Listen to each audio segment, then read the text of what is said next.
nabyo byo butegetsi birayikobwire bigire ngo katuze kubuza abanyayuganda wo rena ngo obebe mbere mu bya demokrasiya turimo mu Uganda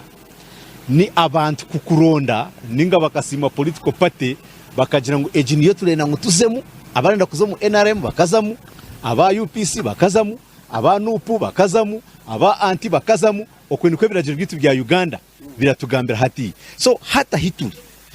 political parties zaziri kuza kuhagana ziragendera mu bicitwa abanyayuganda kiturarebera aho twaturi kuzireba turareba ngo eco kubanza zine kuza omu elections ningashi omukutererwa karuru waza mora uri kuronda ki harimu turareba political party eyakuratire bintebi eco kubanza abantu abo kukurata obaronzire oba mobilizingire bariho oine structure yabara kwikiririzamo eca kabiri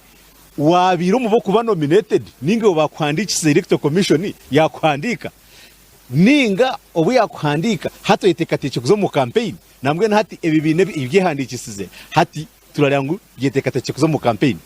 NRM to Elizoba waranyuma yo kuba nominated Elizoba wekitinisa Yoweri Kaguta Museveni kandi chairman wa party kuyari munyonyo akaganira abanyayuganda akajateka nico nyine owekitinisha muja muntu nyensa kale andakwali Kawempe Eliza wareba mukuru wa NUP owekitinisa Robert Kyagulanyi kuyari jinja nabandi ku electoral commission yakikozire eco kirereka ngo omubyo kubaronda ninga electoral process aba behandikisize bakenominatinga bari ku mobilizinga aho barije twine kitureta ngo ni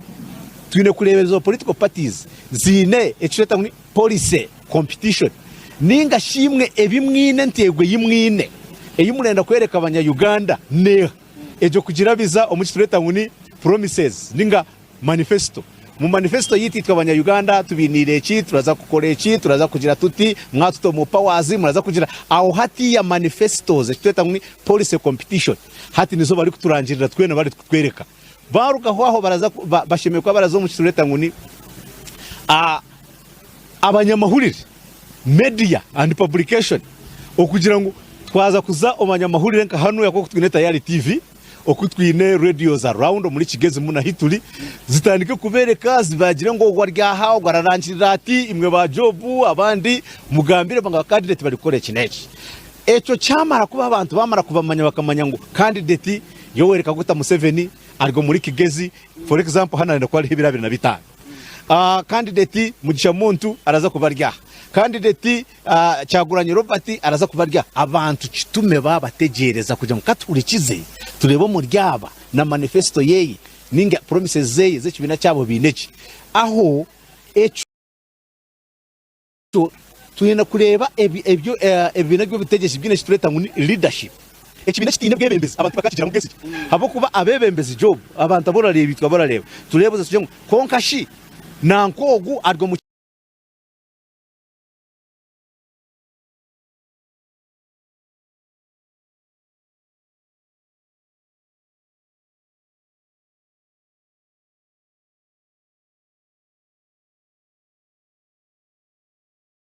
nturarebe abantu barijira baragamba so itwe ngo muri Kigezi turagira ngo political parties ezine ideas ezetekatekire kuza omubyo bururu ezetekatekire kugira ngo zikwate zebembere government zo mu decision making processes mwe bari munonga eco nico kiratuma abanyakigezi tulinzire political parties hamwe bintu wera ntwenda kusima munonga umukuru Robert Kakuru kandi ogokora kumureba na yetegereza munonge ibintu bya politics abo kuba ni PhD student mu bintu bya political science so ningira ntiza kuronda yo bwiro bundi oburengera haryo bo bw'amakuru kugira ngo tubase kuganira niwe oshomesa abanyayuganda utwaza kuzo mu karuraka tubase tutakutwaza ebintu okuturaronde nabebembezi bitu ntwenda kusimi wori kureba amakuru agenshonga kandi nyenda nkugaruze mu studios kugira ngo amakuru agenshonga gagumizemo indi job na manya apuri aha omuri kabare